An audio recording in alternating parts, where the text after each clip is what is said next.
ચોક્કસ, આ એક અત્યંત મહત્વનો અને ટેકનિકલ વિષય છે. સાઇટ ઇન્સ્પેક્શન અને વેલ્યુએશનમાં પ્રોપર્ટીની ઉંમર એટલે કે એજ નક્કી કરવી એ સૌથી મોટો પડકાર છે, કારણ કે તેના પર જ ઘસારો એટલે કે ડેપ્રિસિએશન નક્કી થાય છે. ચાલો, આ વિષયને આપણે મોડ્યુલ 19 તરીકે એકદમ પ્રેક્ટિકલ રીતે સમજીએ. મોડ્યુલ 19 પ્રોપર્ટીની ઉંમર અને આયુષ્ય નક્કી કરવાની ડિટેક્ટિવ રીતો.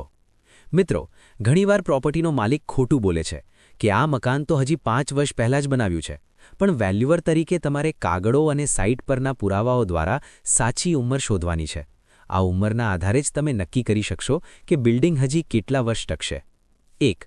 સરકારી કાગળો દ્વારા ઉંમરની ખરાઈ. Documentary evidence. 1. Approved plan.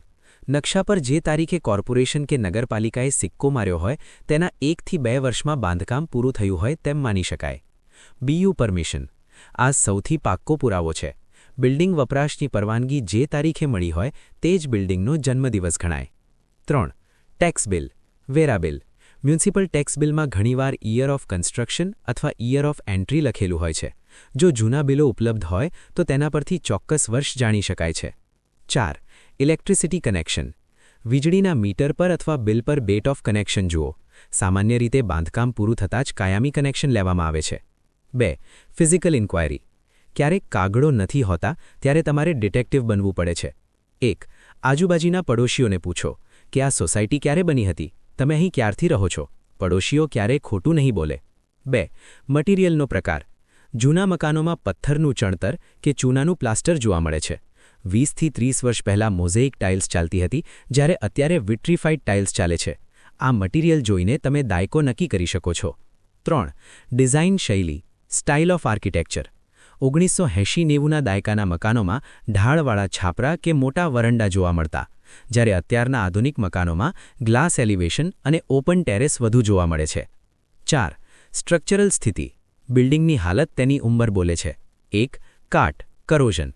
જો બીમ કે કોલમમાંથી સળિયા દેખાતા હોય અને તેમાં ભારે કાટ હોય તો સમજવું કે બિલ્ડિંગ 25-30 વર્ષથી વધુ જૂનું છે. 2. પ્લાસ્ટરની હાલત. જો પ્લાસ્ટર હાથ અડાડતા જ ખરી પડતું હોય અથવા તેમાં ઊંડી તિરાડો હોય તો તે બિલ્ડિંગ તેના આયુષ્યના છેલ્લા તબક્કામાં રેસિડ્યુઅલ લાઇફમાં છે. 3. નળ અને પ્લમ્બિંગ. જૂના બિલ્ડિંગમાં લોખંડની એટલે કે GI પાઇપો વપરાતી, જે હવે સડી ગઈ હોય છે. નવા બિલ્ડિંગમાં CPVC કે UPVC પાઇપો વપરાય છે. 4. રેસિડ્યુઅલ લાઇફ નક્કી કરવી. વેલ્યુએશનમાં પ્રોપર્ટી કેટલી જૂની છે તેના કરતાં એ હજી કેટલા વર્ષ ટકશે તે વધુ મહત્વનું છે. 1. સામાન્ય રીતે RCC બિલ્ડિંગનું આયુષ્ય 60 વર્ષ ગણાય છે. 2. જો બિલ્ડિંગ 20 વર્ષ જૂનું હોય તો તેની બાકી રહેલી ઉંમર 40 વર્ષ ગણાય. 3. બેંક હંમેશા એ ચેક કરે છે કે લોનની મુદત, દાખલા તરીકે 20 વર્ષ પૂરી થાય ત્યાં સુધી બિલ્ડિંગ સલામત રહેશે કે નહીં. જો બિલ્ડિંગની હાલત જર્જરિત હોય તો બેંક લોન આપતી નથી. 5. અન્ય બાકી રહી ગયેલા મહત્વના મુદ્દાઓ. 1. Maintenance record. શું સોસાયટીમાં દર 5-10 વર્ષે કલરકામ કે રિપેરિંગ થાય છે? મેન્ટેનન્સ બિલ્ડિંગનું આયુષ્ય 10 થી 15 વર્ષ વધારી શકે છે. 2. Environmental impact. જે મકાનો દરિયા કિનારે હોય, દાખલા તરીકે સુરત કે ભાવનગર, ત્યાં ક્ષારના કારણે બિલ્ડિંગ જલ્દી જૂનું થઈ જાય છે. આવી જગ્યાએ 10 વર્ષનું બિલ્ડિંગ 20 વર્ષ જેવું દેખાય છે. 3. ઇલ્લીગલ એક્સટેન્શન્સ.